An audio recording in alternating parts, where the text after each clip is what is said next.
வசந்தம் தொலைக்காட்சியின் மதிய நேர பிரதான செய்திகளோடு இணைந்து கொள்ளும் நான் AM ஆஸ்கர். இன்றைய விரிவான செய்திகளுக்கு செல்வதற்கு முன்னர் முதலில் தலைப்புச் செய்திகள்.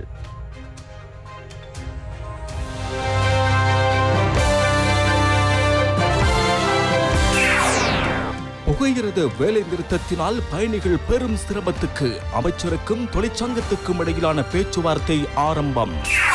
பண்டிகை காலத்தில் எரிவாயு விலையை அதிகரிக்க வேண்டிய தேவையில்லை என பிரதமர் தெரிவிப்பு.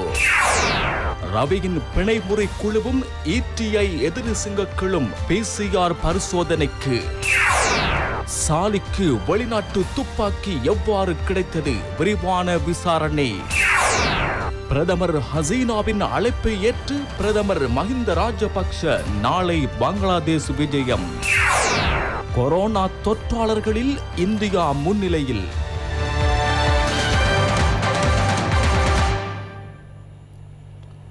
விரிவான செய்திகள். பிரதமர் மஹிந்த ராஜபக்ஷ எதிர்வரும் 19ஆம் 20ஆம் திகதிகளில் பங்களாதேஷுக்கான ராஜதந்திர விஜயத்தை மேற்கொள்ளவுள்ளார். பங்களாதேஷ் பிரதமர் ஷேக் ஹசீனாவின் அழைப்புக்கேற்பவே பிரதமர் அங்கு விஜயம் செய்யவுள்ளார்.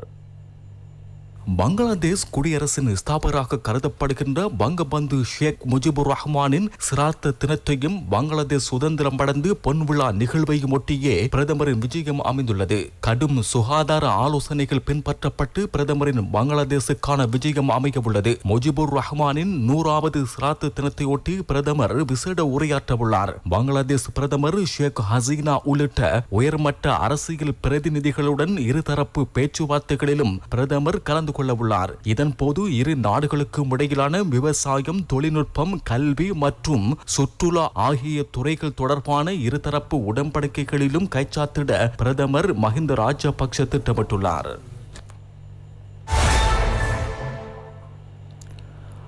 புகையிரத ஊழியர்கள் ஆரம்பித்துள்ள பணி பகிஷ்கரிப்பு காரணமாக புகையிரத பயணிகள் பெரும் அசௌகரியத்துக்குட்பட்டனர்.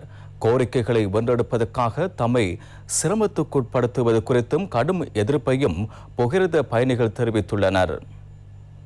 பல கோரிக்கைகளை அடிப்படையாக வைத்து புகையிரத என்ஜின் சாரதிகளும் புகையிரத கட்டுப்பாட்டாளர்களும் நேற்று நள்ளிரவு முதல் பணி பகிஷ்கரிப்பை ஆரம்பித்தனர். இந்த திடீர் வேலைநிறுத்தம் தொடர்பாக அறியாத பெரும்பாலான புகையிரத பயணிகள் இன்று காலை புகையிரத பயணங்களை மேற்கொள்வதற்காக புகையிரத நிலையங்களுக்கு வருகை தந்தனர். எவ்வாறாயினும் புகையிரத பணி பகிஷ்கரிப்பு அமல்படுத்தப்பட்ட போதிலும் ஒரு சில அலுவலக புகையிரதங்களை சேவையில் ஈடுபடுத்த நடவடிக்கை எடுக்கப்பட்டது. புகையிரத பயணங்களின் போது ஏற்படுகின்ற செயற்பாடு தவறுகளுக்காக புகையிரத ஊழியர்களிடமிருந்து நஷ்டஈட்டை பெற்றுக்கொள்ள அரசாங்கம் எடுத்துள்ள தீர்மானத்தை வாபஸ் பெறுதல் உள்ளிட்ட பல கோரிக்கைகளை முன்வைத்தே இப்பணி பகிஷ்கரிப்பு முன்னெடுக்கப்பட்டதாக புகையிரத என்ஜின் சாரதிகளின் சங்கம் தெரிவிக்கின்றது. உரிய பராமரிப்பின்றிய புகையிரத பெட்டிகள், புகையிரத வீதிகள், புகையிரத சமிஞ்சை தொகுதிகள் போன்றவற்றினூடாகவே நாம் இச்சேவையை முன்னெடுக்கின்றோம். இவ்வாறு புகையிரத சேவையை முன்னெடுக்கும் போது வேகம் குறித்து கவனம் செலுத்தாமை அல்லது ஏனைய பிரச்சனைகள் காரணமாக விபத்துக்கள் ஏற்படலாம். இவ்வாறு விபத்துக்கள் ஏற்படும் போது அதற்குரிய நட்டையீட்டை புகையிரத என்ஜின் சாரதிகள் மற்றும் புகையிரத ஊழியர்கள் மீது பெற்றுக்கொள்ள தீர்மானிக்கப்படுமாயின் அது பிழையானதொரு தீர்மானமாகும். இவ்வாறு சிறு சிறு அர்த்தங்கள் ஏற்பட்ட போது அவர்கள் ஓய்வு பெற்று சென்ற போதும் அவர்களுக்குரிய ஓய்வூதிய கொடுப்பனவுகளை பெற்றுக் கொடுப்பதில் தாமதம் காட்டுகின்றனர். பல புகையிரத திட்டங்களை முன்னெடுக்கும் போர்வையில் 2016ஆம் ஆண்டு புகையிரத திட்ட அலுவலகம் என ஸ்தாபிக்கப்பட்டது. இவ்வலுவலக ஊழியர்களுக்கு சம்பளத்தை செலுத்துவதற்கென 27 மில்லியன் அமெரிக்க டாலர் செலவாகின்றது. இது 5000 கோடி ரூபாவுக்கும் அதிகமாகும். விசேடமாக அனுமதி அட்டைகளை விநியோகிப்பதற்கென தற்போது முறையொன்று வகுக்கப்பட்டுள்ளது. இதற்கும் 22 மில்லியன் அமெரிக்க டாலர் செலவாகின்றது. ஆசிய அபிவிருத்தி வங்கியின் நிதியுதவியின் கீழ் இது முன்னெடுக்கப்படுகின்றது. ஜனாதிபதியும் பிரதமரும் இது குறித்து உடனடியாக கவனம் செலுத்த வேண்டும் என கேட்டுக்கொள்கின்றோம். பொதுமக்களுக்கு ஏற்பட்டுள்ள அசௌகரியங்கள் குறித்தும் நாம் வருந்துகிறோம்.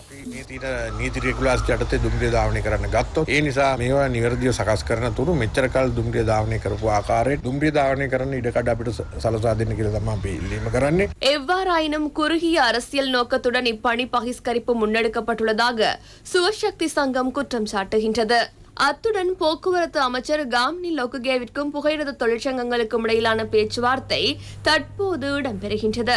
இதன்போது தீர்மானம் ஒன்றுக்கு வர முடியும் என நம்பிக்கை தெரிவிக்கப்பட்டுள்ளது. பண்டிகை காலத்தில் எரிவாயு விலையை அதிகரிக்க வேண்டிய தேவையில்லை என பிரதமர் மஹிந்த ராஜபக்ஷ தெரிவித்துள்ளார். தற்போதைய பொருளாதார நிலை மற்றும் சந்தை வாய்ப்புகள் தொடர்பாக இடம்பெற்ற மீளாய்வு கூட்டத்தின் போது பிரதமர் இவ்வாறு தெரிவித்தார். இச்சந்திப்பு அலரி மாளிகையில் இடம்பெற்றது. அரிசி, தேங்காய், பால்மா, மீன், முட்டை, பருப்பு, தானியங்கள், பெரிய வெங்காயம், சின்ன வெங்காயம், உருளைக்கிழங்கு உள்ளிட்ட மரக்கறி வகைகளுக்கு நுகர்வோருக்கு நிவாரணங்கள் வழங்க வேண்டும். பல வகைகள் மற்றும் எரிவாயுவுக்காக நிவாரணம் பெற்றுக் கொடுப்பது குறித்தும் பிரதமர் கவனம் செலுத்தினார். கொரோனா தொற்றுக்கு இணைவாக விநியோக வலையமைப்புகள் முடக்கப்பட்டமை உள்ளிட்ட பல விடயங்கள் தொடர்பாகவும் அமைச்சர் கலாநிதி பந்துல குணவர்த்தன இதன்போது கவனம் செலுத்தினார். இறக்குமதி கட்டுப்பாடுகள் தளர்த்தப்பட்டால் வர்த்தக செயல்பாடுகளை அதிகரித்துக் கொள்ள முடியும் என மத்திய வங்கி பிரதிநிதிகள் இதன்போது தெரிவித்தனர். அத்துடன் சுங்கப் பிரிவினரால் கைப்பற்றப்பட்ட சுமார் 3000 மெட்ரிக் டன் அரிசியை கூட்டுறவு மொத்த விற்பனை நிலையங்களூடாக பொதுமக்களுக்கு விநியோகிப்பதற்கான வேலை திட்டம் ஒன்றை வகுக்க முடியுமா என பொருளாதார புத்தளிச்சு மற்றும் வறுமை ஒழிப்புக்கான ஜனாதிபதி சேரணியின் தலைவர் பெசில் ராஜபக்ஷ சம்பந்தப்பட்ட அதிகாரிகளிடம் வினவினார். பொது திரைசேரியின் செயலாளர் SR ஆத்திகள இதற்கு இணக்கம் தெரிவித்ததுடன் சுங்க பணிப்பாளர் நாயகம் விஜித்த ரவிப்பிரியவுக்கு இதற்கு தேவையான நடவடிக்கைகளை எடுக்குமாறு பிரதமர் ஆலோசனை வழங்கினார். ரவி கருணாநாயக்க உள்ளிட்ட மத்திய வங்கி பிணைமுறை சம்பவம் குறித்து விளக்கமறியலில் வைக்கப்பட்டுள்ளவர்களையும் ETI சம்பவத்தின் சந்தேக நபர்களையும் PCR பரிசோதனைக்குட்படுத்தப்படுவார்கள் என சிறைச்சாலைகள் கட்டுப்பாட்டு பிரிவு ஆணையாளரும் ஊடக பேச்சாளருமான சந்தன ஏக்கநாயக்க தெரிவித்துள்ளார். ரவி கருணாநாயக்க மகாத்மா ඇතුළු 8 දෙනාම ரவி கருணாநாயக்க உள்ளிட்ட 8 பேரும் கொழும்பு விளக்கமறியலில் வைக்கப்பட்டுள்ளனர். தற்போது தனிமைப்படுத்தல் மத்திய நிலையமாக இயங்கி வருகின்ற வெலிக்கட மகளிர் பிரிவில் PCR பரிசோதனைகள் மேற்கொள்ளப்படும். PCR பரிசோதனையை அடுத்து இவர்கள் தொற்றாளர்கள் என உறுதி செய்யப்படாத பட்சத்தில் இவர்கள் கொழும்பு சிறைச்சாலையில் வைக்கப்படுவர். PCR பரிசோதனைகள் பாசிட்டிவாக இருந்தால் கந்தக்காடு தனிமைப்படுத்தல் மத்திய நிலையத்திற்கு இவர்கள் அழைத்துச் செல்லப்படுவர். ETI நிறுவனத்தின் சந்தேக நபர்களும் வெலிக்கட மகளிர் பிரிவில் இயங்கி வரும் தனிமைப்படுத்தல் மத்திய நிலையத்திலே வைக்கப்பட்டுள்ளனர். இவர்களுக்கும் PCR பரிசோதனை மேற்கொள்ளப்பட்டு அதனை அடுத்து மெகசின் சிறைச்சாலைக்கு அனுப்பி வைக்கப்பட உள்ளனர். සම්බන්ධ වෙන්නේ ඔවුන් එතෙන්ද යොමු කිරීමට තමයි බලාපොරොත්තු වෙන්නේ. ஆசாத் சாலியின் மோட்டார் காரில் இருந்து கைப்பற்றப்பட்ட துப்பாக்கி குறித்து போலீசார் விரிவான விசாரணைகளை ஆரம்பித்துள்ளனர். நாட்டின் சட்டம் தொடர்பாக பரபரப்பை ஏற்படுத்தும் வகையிலான கருத்துக்களை தெரிவித்த சம்பவத்தை அடிப்படையாக வைத்து ஆசாத் சாலி கைது செய்யப்பட்ட போது அவரது மோட்டார் காரிலிருந்து துப்பாக்கி ஒன்றும் கண்டெடுக்கப்பட்டது. அத்துப்பாக்கி அவருக்கு எவ்வாறு கிடைத்தது என்பது குறித்தும் ஏனைய விடயங்கள் குறித்தும் விசேட விசாரணைகள் ஆரம்பிக்கப்பட்டுள்ளதாக போலீசார் தெரிவிக்கின்றனர். அத்துடன் சாட்சியாளர்களின் வாக்குமூலங்களூடாகவும் விசாரணைகள் முன்னெடுக்கப்படுகின்றன. பண்டாரங்கம, மியங்கம மற்றும் வத்தேங்கம ஆகிய பகுதிகளில் நபர்களை தாக்கியமை மற்றும் குற்றச் செயற்பாடுகள் குறித்து ஒரு சில பிரதேச சபை உறுப்பினர்கள் கைது செய்யப்பட்டதாக போலீசார் தெரிவிக்கின்றனர். இவர்கள் அனைவர் மீதும் பதவி பட்டம் பாராது சட்டம் அமுல்படுத்தப்படும் என போலீஸ் ஊடக பேச்சாளரும் பிரதி போலீஸ்மா அதிபருமான அஜித் ரோஹன தெரிவித்துள்ளார். பண்டாரகம் பிரதேச சபாவே பிரதேச சபா மந்திரிவரேக் அத்தடங்குட்டு பண்டாரகம பிரதேச சபையின் உறுப்பினர் ஒருவர் கைது செய்யப்பட்டார். விசேட தேவையுடைய ராணுவ வீரர் ஒருவரை தாக்கியமை குறித்தே இவர் கைது செய்யப்பட்டார். இவ்வாறு கைது செய்யப்பட்ட இவர் நேற்று பாணந்துறை நீதிமன்றத்தில் ஆஜர்படுத்தப்பட்டதை அடுத்து எதிர்வரும் ஏப்ரல் 1ஆம் தேதி வரை விளக்கமறியலில் வைக்கப்பட்டார். அத்துடன் நேற்று பியகம போலீசாரினால் பியகம பிரதேச சபையின் உறுப்பினர் ஒருவரும் கைது செய்யப்பட்டார். இப்பகுதியில் உள்ள சிற்றுண்டி சாலை ஒன்றுக்குள் அத்துமீறி நுழைந்து அங்குள்ள ஊழியர்களை தாக்கியமை குறித்து இவர் கைது செய்யப்பட்டார். இவர் சட்ட வைத்திய அதிகாரியிடம் ஒப்படைக்கப்பட்ட போது மது போதையில் இருந்ததாக தெரிவிக்கப்பட்டது. இவர் இன்று மகர நீதிமன்றத்தில் ஆஜர்படுத்தப்பட உள்ளார். பத்தேகம போலீசாரினால் சட்டவிரோத மரம் வெட்டுதல் குறித்த முற்றுகை மேற்கொள்ளப்பட்டது. தொலேகொட கிம்புல பகுதியிலே சுற்றி வளைப்பு மேற்கொள்ளப்பட்டது. இதன்போது சந்தேக நபர் ஒருவர் கைது செய்யப்பட்டதுடன் மற்றொரு நபர் கைது செய்யப்பட உள்ளார். இவர் பத்தேகம பிரதேச சபையின் உறுப்பினர் என தெரிவிக்கப்படுகின்றது. இவரை கைது செய்ய போலீசார் நடவடிக்கை எடுத்துள்ளனர். ඔහු අත්අඩංගුවට ගැනීම සඳහා විමර්ශන දුකරමින් පවතිනවා. அத்துடன் கடந்த 24ஆம் திகதி ஹொரண பகுதியில் 45 கிலோகிராம் போதைப் பொருளை தம் வசம் வைத்திருந்த குற்றச்சாட்டின் பேரில் கைது செய்யப்பட்ட 2 சந்தேக நபர்கள் குறித்தும் விரிவான விசாரணைகள் முன்னெடுக்கப்படுகின்றன. இப்போதைப் பொருள் வெலிகம மிதிகம பகுதியில் மறைத்து வைக்கப்பட்டிருந்ததாக இவ்விசாரணைகளின் மூலம் தெரிய வந்துள்ளது. போதைப் பொருளை மறைத்து வைத்திருந்த காணியின் காவலாளியும் கைது செய்யப்பட்டார். இங்கு மறைத்து வைக்கப்பட்ட பின்னர் எடுத்து செல்லப்பட்ட 75 கிலோகிராம் போதைப் பொருளும் கண்டெடுக்கப்பட்டது. போதைப்பொருள் வர்த்தகம் தொடர்பாக நேற்றைய தினத்திலும் மற்றொரு நபர் கைது செய்யப்பட்டார். இவர்கள் அனைவரும் ராணுவத்திலிருந்து தப்பியோடியவர்கள் என தெரிய வந்துள்ளது. கொரோனா தொற்றுக்கு மத்தியில் பண்டிகை காலங்களில் பொருட்களை கொள்வனவு செய்வதற்காக செல்கின்றவர்கள் தனிமைப்படுத்தல் சட்ட விதிகளை கட்டாயம் பின்பற்ற வேண்டும் என வலியுறுத்தப்பட்டுள்ளது. இது தொடர்பாக கண்டறிவதற்கு பொதுமக்களின் பாதுகாப்பு கருதியும் சிவில் உடையில் போலீஸ் அதிகாரிகள் ஈடுபடுத்தப்படுவார்கள் என போலீசார் தெரிவிக்கின்றனர். அத்துடன் தடுப்பூசிகளை வழங்கும் பணிகளும் தொடர்ச்சியாக இடம்பெறுகின்றன. நேற்று வரை நாட்டில் மொத்த கொரோனா தொற்றாளர்களின் எண்ணிக்கை 88,861 ஆகும். எனினும் இவர்களில் 85,724 பேர் பூரண குணமடைந்துள்ளனர். தற்போது 2,600 பேர் மாத்திரமே சிகிச்சை பெறுகின்றனர். சந்தேகத்திற்கிடமாக 305 பேர் உள்ளனர். நாட்டில் பதிவாகியுள்ள கொரோனா மரண எண்ணிக்கை 537 ஆகும். நேற்றைய தினத்திலும் 338 கொரோனா தொற்றாளர்கள் இனங்காணப்பட்டனர். இவர்களில் கூடுதலானோர் கம்பஹா மாவட்டத்தை சேர்ந்தவர்கள். அவ்வெண்ணிக்கை 41 ஆகும். மாத்தறை மாவட்டத்திலிருந்து 40 பேர் இனங்காணப்பட்டனர். திருகோணமலையிலிருந்து 35 பேர் இனங்காணப்பட்டனர். நேற்றைய தினம் 354 பேர் பூரண குணமடைந்து வைத்தியசாலைகளிலிருந்து வெளியேறியுள்ளனர். தற்போது 11,644 பேர் தனிமைப்படுத்தப்பட்டுள்ளனர். நேற்றைய தினத்திலும் 6,237 PCR பரிசோதனைகள் மேற்கொள்ளப்பட்டன. அத்துடன் கோவிட் 2ஆம் அலை வெற்றிகரமாக கட்டுப்படுத்தப்பட்டுள்ளதாக அரசு வைத்திய உத்தியோகத்தர்களின் சங்கம் தெரிவிக்கின்றது. எனினும் இத்தொற்று முற்றுமுழுதாக கட்டுப்பாட்டிற்குள் கொண்டுவரப்படவில்லை. இதனால் பொதுமக்கள் தொடர்ந்தும் சுகாதார விதிமுறைகளை கட்டாயம் பின்பற்ற வேண்டும் என அச்சங்கம் வலியுறுத்தியுள்ளது. பண்டிகை காலத்தில் வர்த்தக நிலையங்களுக்கு செல்வதிலிருந்து தவிர்த்து கொள்ளுமாறு அரசு வைத்திய உத்தியோகத்தர்களின் சங்கம் பொதுமக்களை கேட்டுள்ளது. கோவிட் தடுப்பூசிகள் தொடர்பாக போலி கருத்துக்கள் பரப்பப்படுவதால் இத்தடுப்பூசிகளூடாக வைரஸ் பரவுவது தடுக்கப்படுவதாகவும் அச்சங்கம் தெரிவிக்கின்றது. நேற்றைய தினத்தில் 9,657 பேருக்கு கொரோனா தடுப்பூசிகள் வழங்கப்பட்டதுடன் இதுவரை நாட்டில் 8,06,449 பேருக்கு தடுப்பூசிகள் வழங்கப்பட்டுள்ளன. அத்துடன் நோர்வுட் பிரதேச சபையில் 3 உறுப்பினர்களுக்கு கொரோனா தொற்று உறுதி செய்யப்பட்டதாக பிரதேச சபை தலைவர் KK ரவி தெரிவித்துள்ளார். நாளை முதல் மறு அறிவித்தல் வரை பிரதேச சபை மூடப்பட்டுள்ளதாகவும் அவர் தெரிவித்துள்ளார். 3 உறுப்பினர்களுக்கு நேற்று அடையாளம் கண்டுபிடிக்க பாசிட்டிவா இருந்து அவங்களுக்கு அந்த குவாரண்டைன் இதுகளுக்கு அனுப்பப்பட்டிருக்காங்க. நேற்று நைட் அதே நேரத்தில் PCR ரிப்போர்ட் வரும் வரைக்கும் சபையை மூடுறதா தீர்மானம் எடுத்திருக்கும். பூகோள ரீதியில் மொத்த கொரோனா தொற்றாளர்களின் எண்ணிக்கை 12,18,13,174 ஆகும். உலகம் பூராகவும் 26,92,621 கொரோனா மரணங்கள் சம்பவித்துள்ளன. கடந்த 24 மணி நேரத்தில் 5,28,845 கொரோனா தொற்றாளர்கள் இனங்காணப்பட்டுள்ளதுடன் 9,712 மரணங்கள் சம்பவித்துள்ளன. கடந்த 24 மணி நேரத்தில் அதிகூடிய தொற்றாளர்களும் மரணங்களும் பிரேசிலில் பதிவாகியுள்ளன. அங்கு 90,830 தொற்றாளர்கள் இனங்காணப்பட்டதுடன் 2,736 மரணங்கள் சம்பவித்துள்ளன. அமெரிக்காவில் 62,794 தொற்றாளர்கள் இனங்காணப்பட்ட நிலையில் 1,288 மரணங்கள் பதிவாகின.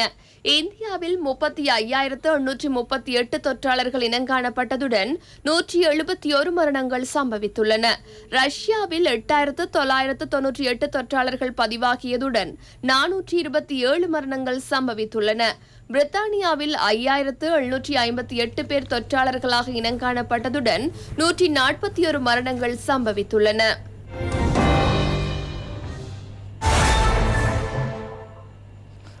வடமாகாணத்தில் எதிர்காலத்தில் சிறந்த முறையில் உள்ளூர் உற்பத்திகளை பெறுகின்ற வகையில் உள்நாட்டு முதலீட்டாளர்களை ஊக்குவிப்பதன் ஊடாக தேசிய பொருளாதார கொள்கை திட்டம் ஒன்றை நடைமுறைப்படுத்த அரசாங்கம் எண்ணியுள்ளதாக அமைச்சர் டக்ளஸ் தேவானந்தா தெரிவித்துள்ளார். வடமாகாணத்தில் உற்பத்திகளையும் கைத்தொழில்களையும் மேம்படுத்தும் அபிவிருத்தி வேலைத்திட்டம் தொடர்பாக இடம்பெற்ற உயர்மட்ட கலந்துரையாடலின் போதே அமைச்சர் இவ்வாறு தெரிவித்தார். யாழ் மாவட்ட செயலகத்தில் வடமாகாண ஆளுநர் திருமதி PSM சார்ல்ஸ் தலைமையில் இக்கலந்துரையாடல் இடம்பெற்றது. அமைச்சர் ரமேஷ் பத்ரன, ராஜாங்க அமைச்சர்களான கணக்கு ஹேரத், தெலும் அமுடுகம, லொஹான் ரத்துவத்தே குழுக்களின் பிரதி தலைவரும் மாவட்ட ஒருங்கிணைப்பு குழு இணைத் தலைவருமான அங்கஜன் ராமநாதன், மாவட்ட அரசு அதிபர் கணபதி பிள்ளை மகேசன் உள்ளிட்ட அதிகாரிகளும் இதில் கலந்து கொண்டனர். மஹிந்த ராஜபக்சர்களுடைய வழிநடத்தல இருக்கக்கூடிய அரசு எல்லாம் சரிசமமா தான் நகருது. அது குளங்களா இருந்தான, வீதிகளா இருந்தான, என்னவா இருந்தான 25 மாவட்டங்களுக்கும் அந்த தேவைகளை தான் பூர்த்தி செய்யும். பாரபட்சமாகவோ மாற்றாந்தாய் மனப்பான்மையோட நடத்தல தான் இங்க இருக்கக்கூடிய உள்ளூர் உற்பத்திகளை பெருக்கின்ற வகையில் முதலீட்டாளர்களுக்கும் அழைப்பு விடுவதாகவும் அரசாங்கத்தினுடைய கொள்கைகள் வெளிப்படுத்தப்பட்டு வருகின்றது. கைத்தொழில் அமைச்சர் கீழே இருக்கக்கூடிய இந்த உப்பு கூட்டு ஸ்தாபனம், மற்றது பெரந்தன் ரசாயன தொழிற்சாலை, மற்றது காங்கே சுந்தரை சீமந்து தொழிற்சாலை போன்றவற்றையும் மீண்டும் திறம்பட இயக்குவதற்கான முயற்சிகளை விரைவில் மேற்கொண்டு இந்த பகுதியில் இருக்கக்கூடிய எங்களுடைய இளைஞர் யுவதிகளுக்கு ஒரு சிறப்பான வாழ்வாதாரத்தை பெற்றுக் கொடுப்பதற்கான முயற்சிகளும் விரைவாக நடக்கும். நீதிமன்றங்களுக்கு வருகை தரும் மக்கள் பல்வேறு சிரமங்களுக்கு உட்படுவதாக நீதி அமைச்சர் அலி சப்ரி தெரிவித்துள்ளார். வழக்குகளுக்காக வருகை தரும் மக்களுக்கு ஏற்படும் அசௌகரியங்களை தவிர்ப்பதற்காகவே உரிய நேரத்தை வழங்கி வழக்குகள் விசாரிக்கப்பட வேண்டும் என அவர் தெரிவித்துள்ளார். ஒவ்வொருவருக்கும் வெவ்வேறான நேரங்களை வழங்க முடியும். அனைவரும் அங்கு வந்து அமர வேண்டிய தேவையில்லை. நீதிமன்றம், நீதி அமைச்சு, நீதியரசர்கள், போலீசார் அனைவரும் மக்களின் நலன் கருதியே செயற்படுகின்றனர். நாம் அனைவரும் ஒரே பயணத்தையே மேற்கொள்கின்றோம். சட்டத்தின் முன் அனைவரும் சமம். பொதுமகனுக்கு, சாட்சியாளர்களுக்கு, பாதிக்கப்பட்டவர்களுக்கு ஒரு நம்பிக்கை ஏற்பட வேண்டும். எம்மை பாதுகாக்க ஒரு நிறுவனம் இருக்கிறது என்ற நம்பிக்கை வர வேண்டும். நான் பாதிக்கப்பட்டால் எனக்கு செல்வதற்கு ஒரு நிறுவனம் இருக்கிறது என்ற உணர்வு ஏற்பட வேண்டும்.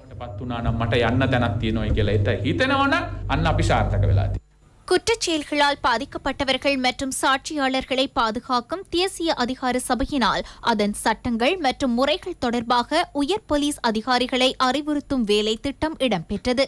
அமைச்சர் அலி சப்ரி தலைமையில் இடம்பெற்ற இச்செயற்பட்டறை கொழும்பு பிரதி போலீஸ் மா அதிபர் அலுவலக கேட்போர் கூடத்தில் இடம்பெற்றது. நியாயத்தை பெற்றுக்கொள்ளும் செயற்பாட்டை வெற்றி பெற செய்வதற்காக பாதிக்கப்பட்டவர்கள் மற்றும் சாட்சியாளர்களை பாதுகாப்பது தொடர்பாகவும் அறிவுறுத்தப்பட்டது. பாதிக்கப்பட்டவர்கள் மற்றும் சாட்சியாளர்களை பாதுகாக்கும் தேசிய அதிகார சபையின் இணையதளத்தையும் அமைச்சர் ஆரம்பித்து வைத்தார். அதிகார சபையின் தலைவர் ஜனாதிபதி சட்டத்தரணி சுகந்த கம்லத் உள்ளிட்ட பலர் இதில் கலந்து கொண்டனர். அரசாங்கம் மக்களின் தேவைகளை உணர்ந்து நிதியை ஒதுக்கீடு செய்து அபிவிருத்தி திட்டங்களை முன்னெடுத்து வரும் நிலையில் அரசு அதிகாரிகள் இதில் கூடிய கவனம் செலுத்த வேண்டும் என ராஜாங்க அமைச்சர் எஸ் வியாழேந்திரன் தெரிவித்தார். மண்முனை பெற்று ஆரையம்பதி பிரதேச செயலக பிரிவின் அபிவிருத்தி குழு கூட்டம் ராஜாங்க அமைச்சர் எஸ் வியாழேந்திரன் தலைமையில் இடம்பெற்றது. சுமார் 4 கோடி ரூபாய் செலவிலான மீள்குடியேற்ற வீடமைப்பு திட்டம், கிராமத்திற்கு ஒரு வீடு எனும் திட்டம், சௌபாக்கியா உற்பத்தி கிராமம், கிராமிய மைதான அபிவிருத்தி உள்ளிட்ட பல்வேறு அபிவிருத்தி திட்டங்களின் முன்னேற்றங்கள் தொடர்பாக இங்கு ஆராயப்பட்டன. சபரிகம வேலை திட்டத்தின் கீழ் 5 கோடி 40 லட்சம் ரூபாய் செலவிலான வேலை திட்டங்கள் உட்பட ஆடு வளர்ப்பு, கிராமிய வீடமைப்பு திட்டம், குளங்களின் புனரமைப்பு, விவசாய அபிவிருத்தி, கடற்றொழில், கல்வி, கலாசார, விளையாட்டுத்துறை அபிவிருத்திகள் பற்றியும் ஆராயப்பட்டு விசேட தீர்மானங்களும் எடுக்கப்பட்டன. பாராளுமன்ற உறுப்பினர்களான ரா சாணக்கியன், கோவிந்தன் கருணாகரன் உள்ளிட்ட அரசு அதிகாரிகள் பலரும் கலந்து கொண்டனர். சப்ரகமுவ மாகாணத்தின் பல்வேறு அபிவிருத்தி திட்டங்களை மாகாண ஆளுநர் டிக்ரி கொபேகடுவ ஆரம்பித்து வைத்தார். கேகாலை வந்துரு உடவள வீதியை இணைக்கும் புதிய பாலத்தின் நிர்மாண பணிகள் ஆரம்பித்து வைக்கப்பட்டன. மாகாண ஆளுநர் டிக்ரி கொபேகடுவ, ராஜாங்க அமைச்சர் தாரக பாலசூரிய ஆகியோர் தலைமையில் நிர்மாண பணிகள் ஆரம்பித்து வைக்கப்பட்டன. இதற்கென 200 லட்சம் ரூபாய் செலவிடப்பட்டுள்ளது. ஏற்கனவே நிர்மாணிக்கப்பட்ட பாலம் சேதமடைந்த காரணத்தினால் இதனூடான போக்குவரத்து முற்றாக தடைப்பட்டது. கேகாலை பிரதேச சபையும் உள்நாட்டு கடன் நிதியமும் இணைந்து நிர்மாணித்த புதிய சந்தை கட்டிட தொகுதி திறந்து வைக்கப்பட்டது. மொரதுட நகரில் இந்த புதிய சந்தை கட்டிடம் நிர்மாணிக்கப்பட்டுள்ளது. 20 கடை தொகுதிகளை கொண்ட இந்த சந்தை கட்டிட தொகுதியை சப்ரகமுவ மாகாண ஆளுநர் டிக்ரி கொபேகடுவ திறந்து வைத்தார். அதுடன் கேகாலை நகரசபை நிதி ஒதுக்கீட்டு நிர்மாணிக்கப்பட்ட புதிய உணவகமும் திறந்து வைக்கப்பட்டது. இதற்கென 15 லட்சம் ரூபாய் செலவிடப்பட்டது. ராஜாங்க அமைச்சர் தாரக பாலசூரிய உள்ளிட்ட பலர் இதில் கலந்து கொண்டனர். மேலும் சில செய்திகள் அடுத்து. சுபிட்சத்தின் நோக்கு நாட்டை கட்டியெழுப்புவோம் ஜனாதிபதியின் கோட்பாட்டுக்கு அமைய பல்வேறு வேலைத்திட்டங்கள் முன்னெடுக்கப்பட்டு வருகின்றன. பாராளுமன்ற உறுப்பினர் சிவநேசத்துறை சந்திரகாந்தனின் பணிப்புரைக்கு அமைய காத்தான்குடி நகரசபையினால் கழிவகற்றல் இயந்திரத்தின் மூலம் மட்டக்களப்பு கல்லடி டெச்பார் கரையோர பகுதியை துப்புரவு செய்யும் பணிகள் முன்னெடுக்கப்பட்டன. மட்டு மாவட்டத்தின் மண்முனை வடக்கு பிரதேச செயலக பிரிவுக்குட்பட்ட வேலூர் கிராம உத்தியோகத்தர் பிரிவில் கிராமத்திற்கு ஒரு வீடு என்னும் திட்டத்தின் கீழ் வீடொன்றின் நிர்மாண பணிகள் ஆரம்பித்து வைக்கப்பட்டன. தேசிய வீடமைப்பு அபிவிருத்தி அதிகார சபையின் மாவட்ட பணிப்பாளர் கே ஜெகநாதன் தலைமையில் இடம்பெற்ற வைபவத்தில் அரசு அதிகாரிகள் உள்ளிட்ட பலர் கலந்து கொண்டனர். 1,00,000 தொழில் முயற்சியாளர்களை ஊக்குவிக்கும் அரசாங்கத்தின் திட்டத்துக்கு அமைய காணி அற்றவர்களுக்கு அரச காணியில் முதலீடு செய்வதற்கான வாய்ப்பை வழங்கும் திட்டம் ஆலையடி வேம்பு பிரதேச செயலகத்தில் ஆரம்பித்து வைக்கப்பட்டது. பிரதேச செயலாளர் பி பிரபாகரன் வழிகாட்டலில் நிகழ்வு இடம்பெற்றது. 1427 விண்ணப்பங்களில் 320 பேர் முதற்கட்டமாக இதற்கென அழைக்கப்பட்டிருந்தனர். கல்முனை கிரீன்ஃபீல்ட் சுனாமி வீடமைப்பு திட்ட மக்களின் நீண்டகால பிரச்சனையாக இருந்து வந்த தனி தண்ணீர் மீட்டர் மானிகள் வழங்கும் நிகழ்வு நேற்று இடம்பெற்றது. பாராளுமன்ற உறுப்பினர் HMM ஹரிஸ் இதனை ஆரம்பித்து வைத்தார். இதன் மூலம் சுமார் 451 குடும்பங்கள் நன்மையடைய உள்ளன. கிழக்கு மாகாண முதலமைச்சின் செயலாளர் ULA அசீஸின் 30 வருடகால அரச நிர்வாக சேவையை கௌரவிக்கும் வகையில் அட்டாளைச்சேனையில் நிகழ்வொன்று ஒழுங்கு செய்யப்பட்டிருந்தது. அனைத்து பள்ளிவாசல் சம்மேளன தலைவர் MS ஜுனைத் தலைமையில் நிகழ்வு இடம்பெற்றது. இதன்போது நதி நடந்த பாதை நூல் அறிமுகமும் இடம்பெற்றது. இவரது சேவையை பாராட்டி பொன்னாடை போர்த்தி கௌரவிக்கப்பட்டார். இத்துடன் வசந்தம் தொலைக்காட்சியின் இன்றைய நாளுக்கான மதிய நேர பிரதான செய்திகள் நிறைவுக்கு வருகின்றன. எமது அடுத்த பிரதான செய்தி அறிக்கையினை இன்று இரவு 8 மணிக்கும் மணித்தியால செய்தி அறிக்கையினை 2:25க்கும் எதிர்பாருங்கள். வணக்கம்.